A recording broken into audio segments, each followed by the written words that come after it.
Let's talk about experience for a moment. Hebrews 5:14 says that meat belongs to those who by reason of use experience.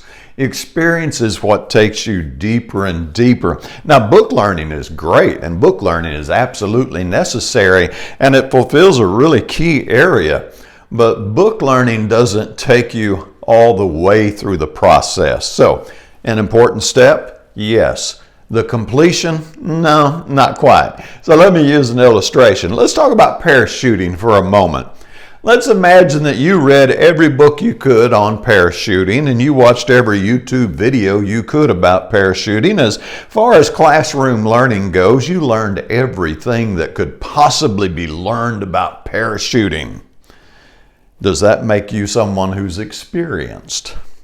Educated? Absolutely yes. But I have an idea, even after reading all those books and watching all those videos, that when you stood at the edge of that plane and looked down thousands of feet to planet Earth and anticipated jumping out, you would realize you did not have the experience of somebody who had actually been practicing parachuting for the last 10 or 15 years. Experience, extremely important. And I think that's one of the places where the Pharisees messed up. Now, there's a lot of stuff we could say about the Pharisees. Well, they had a lot of book learning, and they knew a lot of things about the scriptures, but they missed it somehow or another.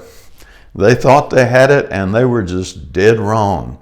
Book learning is really important, but it's also really important that you learn to connect experience with that book learning. So a little bit of something to think about. Maybe you'll want to be motivated to go try parachuting. I don't know.